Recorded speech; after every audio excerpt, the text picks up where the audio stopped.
aviso porque por el tema de tiempo, la verdad es que estaba un poco complicado. Recién ayer fue un tiempo de poder dedicar a la prédica. La verdad que tampoco es que haya predicado tantas veces, pero las demás veces siempre había sido como un poco más de tiempo. Y ahí le estoy contando algo como mi experiencia personal de la preparación de hoy día.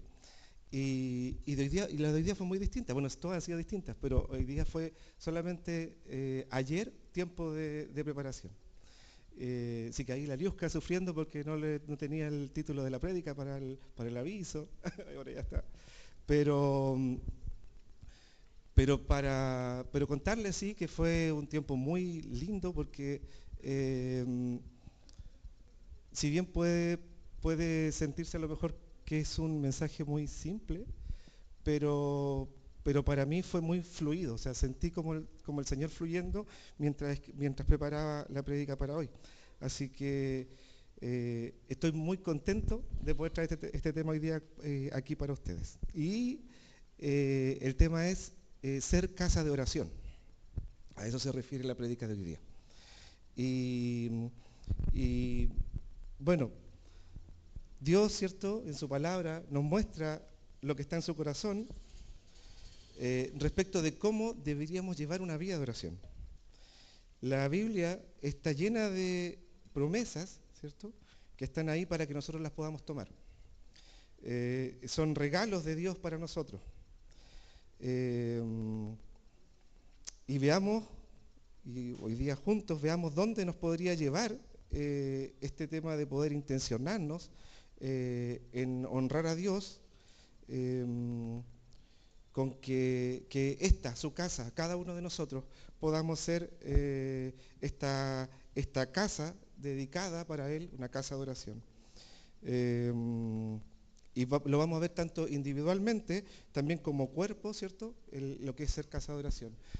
Y bueno, este es un versículo maravilloso, ¿cierto? Isaías 56:7, donde encontramos esta promesa y que nos dice, los llevaré a mi monte santo de Jerusalén. Después dice, y los llenaré de alegría en mi casa de oración. Aceptaré sus ofrendas quemadas y sus sacrificios, porque mi templo será llamado casa de oración para todas las naciones.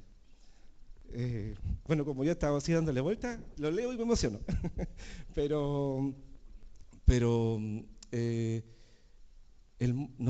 Dios dice que nos va a llevar a su monte santo, al lugar donde no podíamos entrar, donde no teníamos el acceso. Entonces, sabemos que debemos ser casa de oración. Y ahí ya con eso tenemos un montón de preguntas. Podría ser cómo, quién, ya sabemos que todos nosotros, dónde, por qué, cuándo, ¿cierto? ¿Cuándo ser casa de oración? ¿Por qué serlo? ¿Dónde serlo? ¿Quién debe serlo? ¿Y cómo podemos ser casa de oración? Entonces sabemos, ¿cierto? Entonces ya sabemos eso y debemos ser casa de oración por algunos motivos. Y esos motivos vamos a desarrollar hoy día. Vamos a desarrollar, y son 3 motivos que están en el mismo versículo que acabamos de leer. El primer motivo dice que Él nos llevará a su monte santo. Y en los versículos anteriores al versículo 7,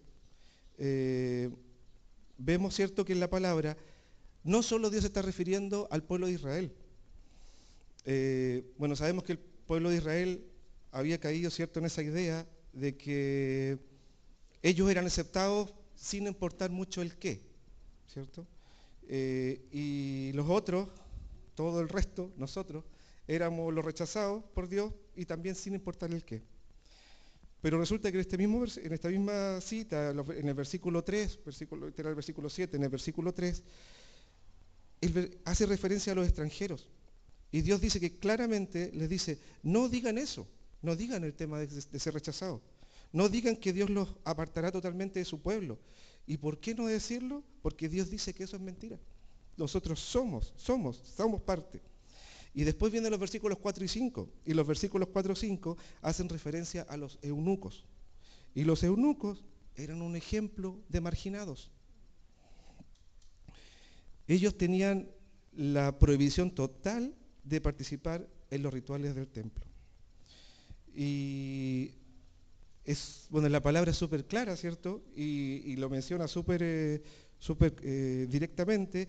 Y en Levítico 21, del 16 al 20, dice que, háblase que luego el Señor le dijo a Moisés, da las siguientes instrucciones a Aarón. En las generaciones futuras, ninguno de tus descendientes que tenga algún defecto físico será apto para ofrecer alimento a su Dios. Nadie que tenga un defecto será apto. Entonces ahí habla, nadie era apto.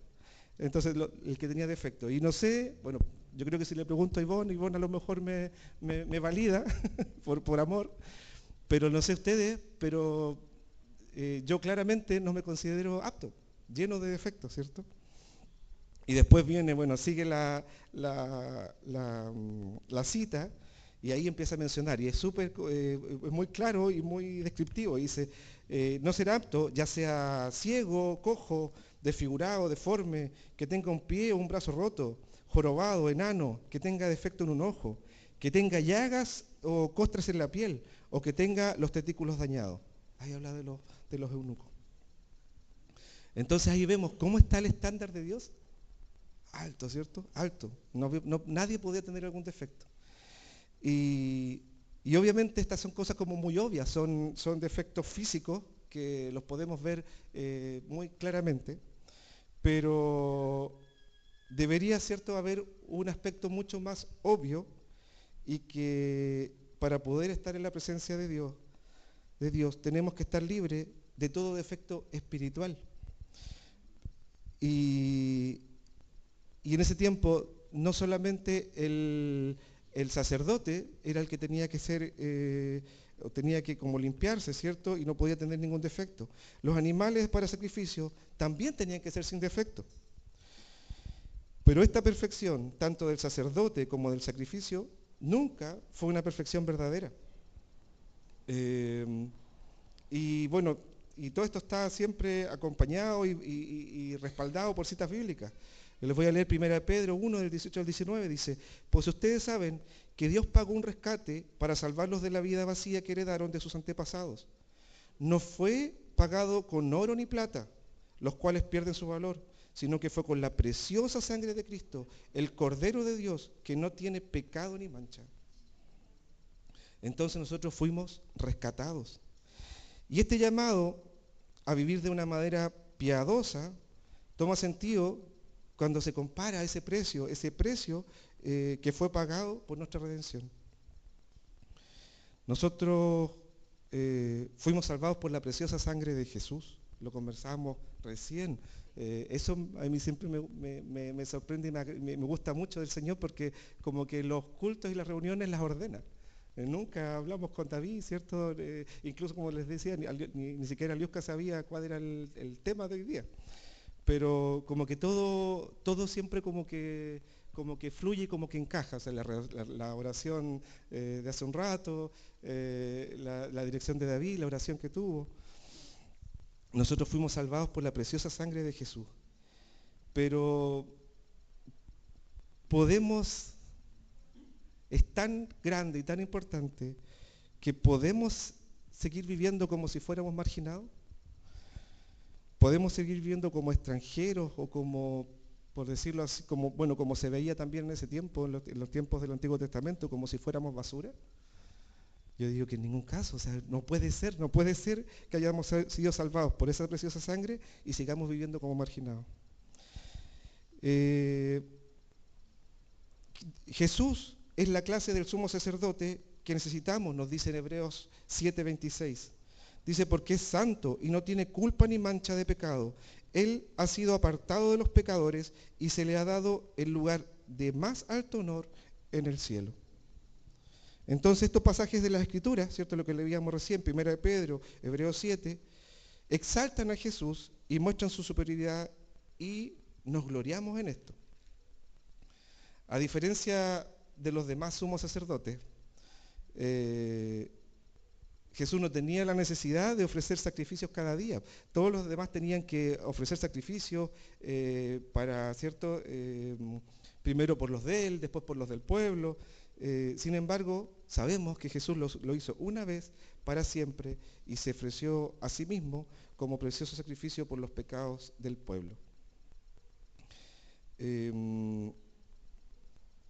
Y esto es algo que bueno, sorprendió, es algo único y que es totalmente nuevo.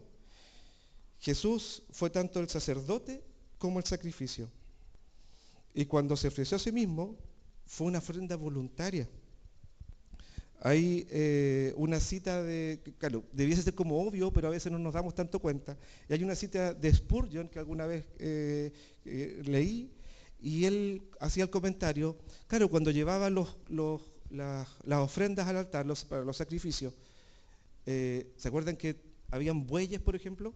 Entonces imagínense llevar un buey al altar de sacrificio. O sea, no creo que el buey haya ido así como caro, que haya sido fácil y que haya sido súper pasivo. Amarrado, tirándolo. Los corderos sin mancha, claro, el corderito, los que han estado como en alguna vez viendo algún sacrificio de cordero, y por eso, ¿cierto?, el Cordero de Dios, los corderitos no reclaman nada mientras están muriendo, nada. Pero sí, cuando lo llevan, igual tiran. Entonces tú lo tienes que amarrar para poder tirarlo, igual tiran con fuerza. Spurgeon decía que incluso con cuerdas se tenían que amarrar al cuerno del altar los sacrificios.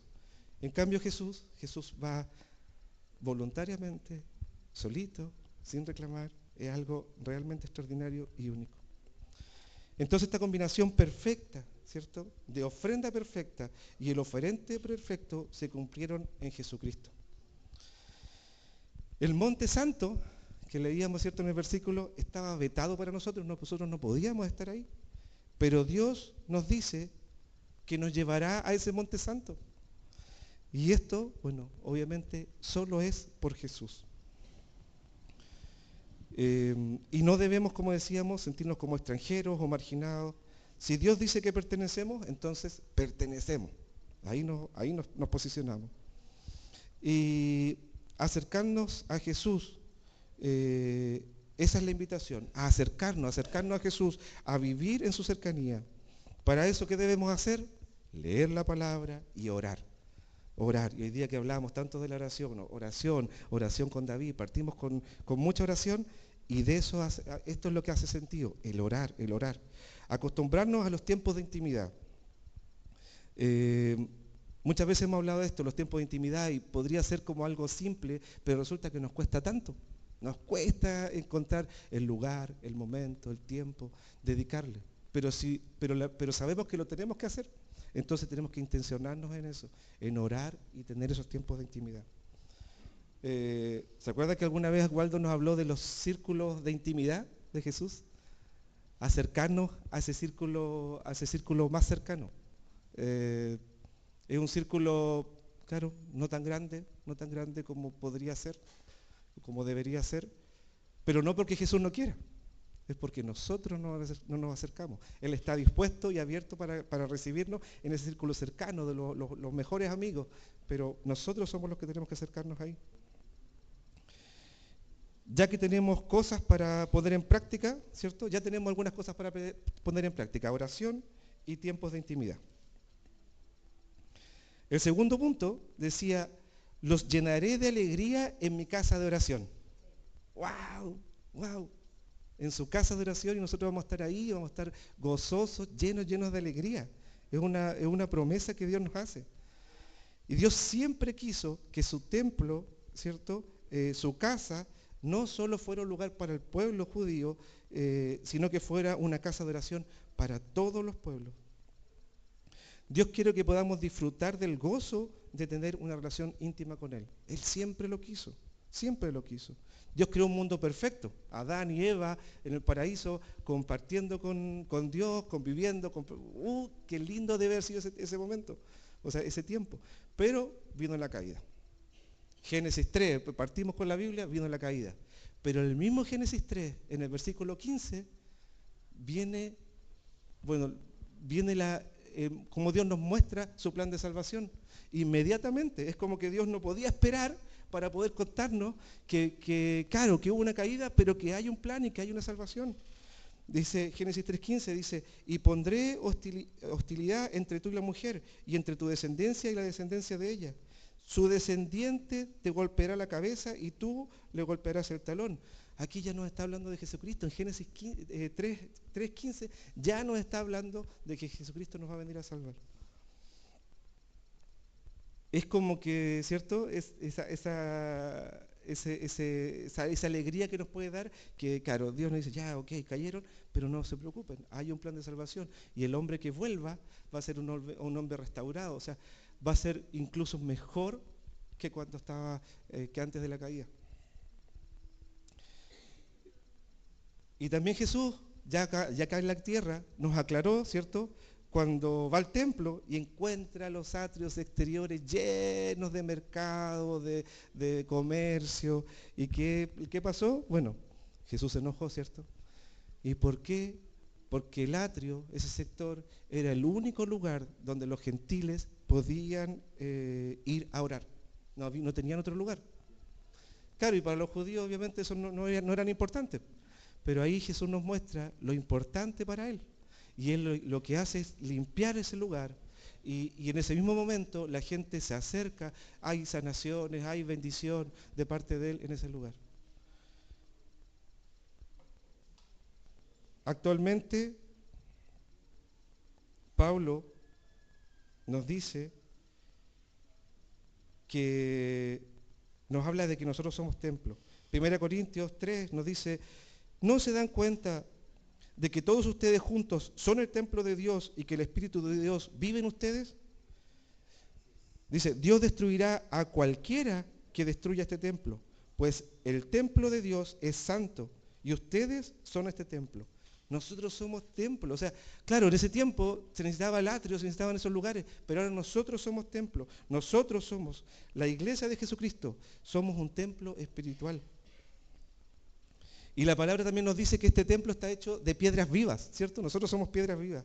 Entonces, la iglesia local, o sea, la iglesia global, la iglesia local y nosotros individualmente debemos considerarnos templo del Espíritu Santo, porque la palabra nos dice. ¿No se dan cuenta de que su cuerpo es el templo del Espíritu Santo, quien vive en ustedes y les fue dado por Dios? Ustedes no se pertenecen a sí mismos, porque Dios los compró a un alto precio, por lo tanto, honren a Dios con su cuerpo. Somos templo del Espíritu Santo. Cada uno de nosotros somos piedras vivas con las cuales se construye este templo, que es la iglesia de Dios. Debemos buscar cuál es nuestra posición. En la semana, la Luz, es cierto, estuvo compartiendo de dones, estuvo 2 semanas compartiendo de dones. Eso es súper importante, que nosotros podamos conocernos, saber cuál es el plan que Dios tiene para nosotros. En la construcción, bueno, caí como por defecto profesional, somos ingenieros constructores con mi esposa. Tenía la tentación de que la prédica fuera del construir el templo, ¿cierto? De las piedras vivas. Pero el Señor me dijo que no, que teníamos que hablar de esta otra cosa. Pero igual aquí puedo meter un poquito ahí de este defecto profesional. La construcción, ¿cierto?, está lleno de materiales de construcción. Debemos nosotros, si hacemos ese símil, tenemos que ver qué somos nosotros, cuál es nuestra función dentro de este edificio. Entonces, a lo mejor es como muy burdo el ejemplo, pero claro, hay por ejemplo, hormigones que resisten toda la compresión que soporta la estructura. Existen todas las armaduras, el fierro, que resiste todos los esfuerzos de tracción, ¿cierto?, que está recibiendo la estructura. Entonces, se imaginan que, no sé, pues yo, Señor, me creó para hacer una cañería de agua, pero yo me creo fierro. Entonces yo me instalo ahí en la estructura para poder aguantar los esfuerzos de tracción, me están así estirando. Pero me rompo el tiro, porque soy una cañería de agua blandita. Y no es que una cosa sea más importante que la otra, porque la cañería de agua es tan importante como el fierro que lo va a soportar. La cañería de agua es la que va a hacer fluir el agua por toda la estructura, llevándolo, si se imagina un edificio, no sé, habitacional, llevándolo a todos los departamentos para que todas las personas puedan tener esa agua. Las funciones de cada uno son importantes, pero debemos nosotros saber qué somos y cuál es el plan de Dios que Dios tiene para nosotros. Y si encontramos eso, nos vamos a sentir plenos y gozosos. Ya no voy a estar sufriendo la cañería de agua, trabajando como fierro, sufriendo. No, pues voy a estar en lo que Dios me puso, entonces voy a estar pleno y gozoso. Se cumplirá lo que Dios nos promete, que dice que los llenaré de alegría en mi casa de oración. Después dice, cuando ya está terminando el versículo, ¿cierto? El Isaías, dice, porque mi templo será llamado casa de oración para todas las naciones. Ya sabemos, ¿cierto?, que el templo, iglesia global, iglesia local, cada uno de nosotros somos templo del Espíritu Santo. Entonces, cada uno, también hablamos, debemos hacer nuestra parte para que la casa de Dios sea casa de oración. Entonces, es como bien redundante, pero la oración es fundamental. Y ahí vuelvo, ¿cierto?, al tema de cuando Waldo nos hablaba, ¿cierto?, de esto del círculo cercano, de los amigos de Jesús. Y también Waldo nos comentaba no sé, ya algunos años atrás, que él siempre decía que él lo que sentía y su visión era que la iglesia, en este caso nosotros, Camino Nuevo, fuéramos una iglesia que se caracterizara por la oración. Para él siempre nos comentaba que era muy importante eso. Y entonces, si somos una iglesia que ora, podremos sentir el gozo de esa cercanía con Dios y el gozo de ver crecer su reino acá en la tierra. ¿Cuál es nuestra tarea? Nuestra tarea es trabajar para que esta casa de oración sea casa de oración para todas las naciones. Hay una cita en Hechos 1:8, que es las últimas palabras de Jesús antes de que dejara esta tierra, ¿cierto? Y esperamos, ¿cierto?, su venida. Y Hechos 1:8 dice, pero recibirán poder cuando el Espíritu Santo descienda sobre ustedes y serán mis testigos y le hablarán a la gente acerca de mí en todas partes, en Jerusalén, por toda Judea, en Samaria y hasta los lugares más lejanos de la tierra. Acá Jesús no nos dice si es que ustedes quieren, o si es que pueden, o si es que tienen tiempo, podrían hablar de mí a otras personas. No, Jesús es súper claro. Jesús dijo, serán mis testigos. Entonces ahí no queda mucho que como discutir o ponerse uno a pensar. Serán mis testigos. También aquí alguna vez hablamos de los testimonios, y que los testimonios también hablan de cómo nosotros nos comportamos y cómo enfrentamos las situaciones diarias. Pero acá también Jesús nos dice que debemos hablar acerca de Él. O sea, de nuestra boca tienen que salir palabras de Él hacia las demás personas. Es súper clara la palabra. Pero para ser testigo, tampoco es algo así como llegar y serlo.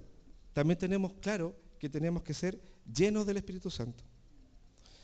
Y ahí, de nuevo, volvemos a redundar, toma un papel fundamental la oración. Muchas veces podemos estar a lo mejor ahogando al Espíritu Santo, pensar que estamos, o vivir pensando bajo nuestras propias, lo que nosotros creemos que está bien, pero sin darnos un tiempo para poder preguntar, para poder buscar cómo debo yo vivir mi vida y cuál es mi función, lo que hablábamos recién. Y esto tiene que ser algo diario. El comentario que voy a hacer, espero que, como con harta, sí, que no se malentienda. Los últimos domingos han sido espectaculares. Yo no me hubiese parecido nada extraño, por ejemplo, el domingo antepasado haber terminado el culto, no sé, a las 4 de la tarde, y el de ayer y la semana pasada haberlo terminado a las 6. O sea, para mí, si hubiese pasado eso, no hubiese sido nada raro para mí. Porque cómo se siente, ¿cierto? Y cómo gozamos con la presencia del Espíritu Santo es maravilloso. Pero, pero tampoco puede ser algo solamente del día domingo. Algo que tenemos que estar todos los días y ser intencionados en eso. Y a lo mejor no son cosas tan extraordinarias como lo del día domingo, pero sí tenemos que intencionarnos en eso, en ser constantes, en la búsqueda de Él y poder, no dejarlo como prisionero dentro de nosotros sin poder actuar. Al contrario, tenemos que dejar que Él nos dirija. Pero para poder hacer eso, tenemos que tener tiempos de intimidad, tener tiempos de oración, tenemos que invertir en eso. Y aquí les puedo contar un poquito mi experiencia como para ejemplificar qué me pasaba a mí. ¿Qué me pasaba a mí cuando yo hacía lo que yo creía que era mejor? No había tiempo, vivía siempre con mucha presión, angustia, cumpliendo compromisos. Los 30 días del mes pasan, pero soplados, volando. Terminamos ya de cumplir los compromisos del mes y ya no nos damos ni cuenta cuando vienen los siguientes. Entonces era como una presión. Entonces siempre estaba como aproblemado, complicado. Y bueno, vivimos con mi esposa una experiencia de una quiebra, ¿cierto?, de nuestra empresa.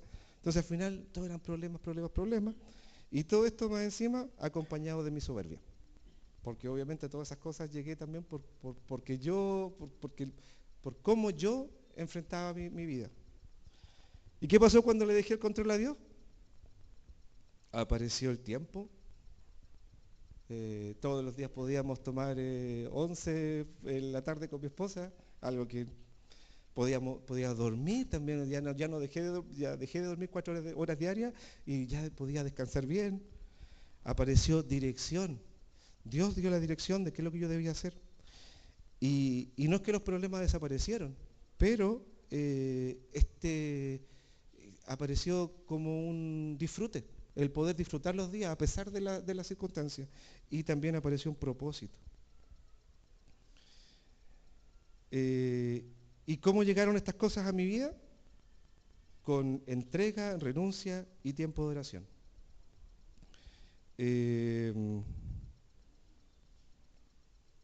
Bueno, les cuento que esa situación para mí fue un antes y un después. Fue como, a lo mejor no fue entregarle todo al Señor, pero sí fue entregarle por una área y ver cómo el Señor actuó al yo poder entregarle esa área, fue maravilloso y de verdad que fue un antes y un después en mi vida.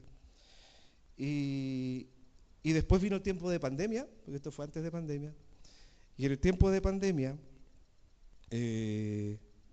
había más tiempo para estar en la casa, entonces a lo mejor era un tiempo complicado, pero para mí también fue un tiempo de mucha bendición y también fue un antes y un después. Y este antes y después fue mucho más especial que el anterior, porque fue un antes y un después que vino después de los tiempos de oración. Empezamos a orar. No sé si se acuerdan, bueno, que mi esposa ahí recibió del Señor que necesitábamos como iglesia estar como cercanos, estar unidos, a pesar de que no podíamos juntarnos. Y apareció ese ministerio de oración que los más antiguos, ¿cierto? los más viejitos en la iglesia, los que ya llevamos más tiempo, nos acordamos. Y fue maravilloso. Y claro, y yo seguramente muchos a lo mejor se recuerdan y para algunos fue de mucha bendición haber tenido esas reuniones que las hacíamos por Zoom. Pero les cuento que para mí, que era uno de los que estaba orando semanalmente por ustedes, fue extremadamente, fui extremadamente bendecido. Y desde ahí fue un cambio completo.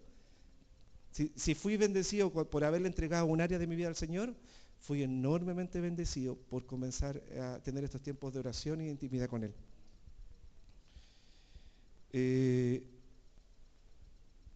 Casa para todas las naciones, trabajo por hacer, hay mucho trabajo por hacer. Hay que Y si hay mucho trabajo por hacer, ¿qué tenemos que hacer? Dedicar mucho tiempo a la oración. Bueno, con mi esposa, ustedes saben, a raíz claro, de toda esta bendición que tuvimos, que nos llegó después de dedicarle tiempo, de acercarnos a Él, de tener esa cercanía con Dios, tuvimos este llamado misionero. Y desde ahí, bueno, el Señor nos dio esta dirección que nos tiene muy gozosos, tranquilos. Ya llegaremos donde el Señor nos está enviando. Y para contarle un poquito de estadísticas, pero muy cortito, que todas las naciones, casa de oración para todas las naciones. Actualmente hay diferentes formas de contar, pero etnias en el mundo, como un promedio, se estima que podrían ser alrededor de 11.000. Como les digo, depende cómo se evalúe esto, hay números muy dispares, pero podría ser esta una buena, y por último un ejemplo para que entendamos cómo está funcionando esto. APP son 11.000 etnias en el mundo. De esas, solo para el 42% se consideran alcanzadas. 17% que están en progreso, están ahí recién comenzando. En progreso significa que por lo menos el 5% de la población conoce a Jesús. Y el resto son no alcanzados.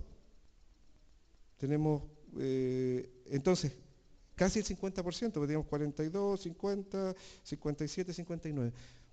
Más del 40% de la población mundial, de las etnias, no de la población mundial, de las etnias existentes en el mundo, actualmente no son alcanzadas. Trabajo, queda mucho por hacer. Si eran 11.000 etnias, por lo menos 5.000 todavía no son alcanzadas. Ahí, bueno, ahí también tenemos que siempre tener presente a Gloria, que tenemos esa bendición de tener una misionera allá en el campo, trabajando allá en España, un lugar muy difícil. Y una de las características actuales es que el mundo está muy globalizado. Entonces, estas etnias no alcanzadas muchas veces se acercan a los lugares, ¿cierto?, donde podrían más fácilmente conocer a Jesús. Y es una de las cosas que le pasa a Gloria. Gloria está llena de, hay un mundo, el mundo musulmán en el sector donde ella vive es muy grande, es muy numeroso. Entonces, también están todas esas posibilidades actuales, que antes no se podía, porque para llegar a musulmanes tenías que ir a algún país musulmán. Ahora los musulmanes se están acercando. Entonces también, claro, es difícil, pero también hay posibilidades. Entonces volvemos a lo mismo, oración y tiempo para Dios. Debemos tener claro quiénes somos, nuestra identidad de hijos. Debemos conocer nuestro propósito, en qué parte del edificio estoy, qué piedra soy. Y una vez identificado, cuando el Espíritu Santo nos revele quiénes somos y cuál es su plan, irnos con todo, ¿cierto?, a cumplir ese propósito. Creo que también se lo leía a Spurgeon y decía que, claro, antes de conocer a Dios y estábamos en el mundo, muchas veces a lo mejor sin saberlo, tener poca conciencia, trabajábamos para el enemigo, ¿cierto? Y en ese tiempo y en esa circunstancia muchas veces éramos apasionados por las cosas que hacíamos. Entonces, ahora que ya conocemos, ¿cierto?, a Dios, que estamos ahora de este lado, estamos con esa misma pasión, ahí también nos queda para pensar, porque si no es así, también deberíamos cuestionarnos un poquito y empezar a generar esa pasión, redespertar esa pasión, no sé, verla y comparar un poco. Nos sirve ver todas las cosas que pasaron, muchas veces nos pueden servir. Dios transforma, ¿cierto? Sabemos que todo lo que pasó, que puede ser a veces complicado, Dios lo puede transformar para bien. Entonces, hablábamos de ser casa de oración. Decíamos, ¿de qué se trata?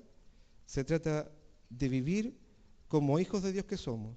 Se trata de encontrar nuestro caminar en esta vida. Si le dedicamos tiempo a la oración y a la intimidad con Dios, estaremos viendo cómo el reino de Dios crece. Nos gozaremos, ¿cierto?, de sus promesas hechas realidad en nuestra vida. Vivir con propósito, ¿qué mejor que saber lo que debemos hacer? Vivir con propósito nos va a permitir vivir gozosos, vivir contentos, llevar esta vida contentos, independiente de lo que estemos pasando. Entonces la invitación es a vivir en oración, a llevar una vida de oración, a disfrutar de una vida con certezas. ¿Ya llevamos una vida de oración? Bueno, si ya llevamos una vida de oración, la invitación siempre es a ir como creciendo en esto, intencionarnos más, crecer más tiempo de oración. Lo que tenemos, hace poco también lo hemos dicho varias veces, se ha dicho acá en el culto, lo que tenemos hasta ahora no será suficiente para lo que viene. Entonces, si ya estamos en una vida de oración, esforcémonos más en eso, intencionémonos más en eso. Si todavía no comenzamos, bueno, ahora tenemos, agarremos este entusiasmo, agarremos este vuelo y comencemos. Dios nos llevará a su monte santo y nos llenará de alegría en su casa de oración. Esto es inmerecido, es solamente por gracia, por el regalo, ¿cierto?, de la muerte de Jesús en la cruz. Y tenemos que tener también siempre presente que tanto iglesia global como iglesia local, como cada uno de nosotros, debemos ser una casa de oración y una casa de oración para todas las naciones, que es lo que nos dice Jesús. La invitación de hoy día es a que, lo que decíamos recién, si ya están viviendo una vida de oración, si tienen estos tiempos de intimidad, qué lindo, síganlo disfrutando, pero esforcémonos más para que tengamos más de ese gozo y preparándonos más también para lo que viene. Y si todavía no hemos comenzado, comencemos ahora. La invitación, bueno, ahora sería, ahora sí, como ahora ya, en este momento, es a comenzar, como les decía, para los que todavía no han comenzado, este tiempo de oración con Dios. Y yo creo que aquí, en este momento, aquí en este culto, podemos quizás acompañarnos con alguna música suave. No sé dónde está el José por ahí, quizás nos pueda acompañar con una musiquita suave. Podemos tener y poder comenzar con esos tiempos de oración. Hoy día, antes de comenzar el culto, siempre nos juntamos, ¿cierto?, en un rinconcito para la oración previa. Y una de las peticiones era que hoy día no nos vayamos sin respuesta. Entonces, también hablábamos, ¿cierto? Hablábamos acá que hay muchos problemas. O sea, la verdad, cada una de nuestras caras o de nosotros, detrás de nosotros siempre hay alguna situación complicada, alguna situación difícil, alguna situación, como decía David, de trabajo, de salud, de provisión. Entonces, podemos hoy día pedirle al Señor que no nos vayamos sin una respuesta, que preguntarle, poner ante Él estas necesidades nuestras y orar. Yo los invito a que hoy día seamos piedras vivas en este momento, cada uno de nosotros, piedras vivas de este templo grande, de este templo hermoso, y que presentemos al Señor nuestras oraciones. Tomémonos un tiempo. Y después al final terminamos orando y que esto sea un comienzo potente para que toda la semana vengamos más fortalecidos en oración y siendo casas de oración para el Señor y para toda la nación. Amén. Muchas gracias.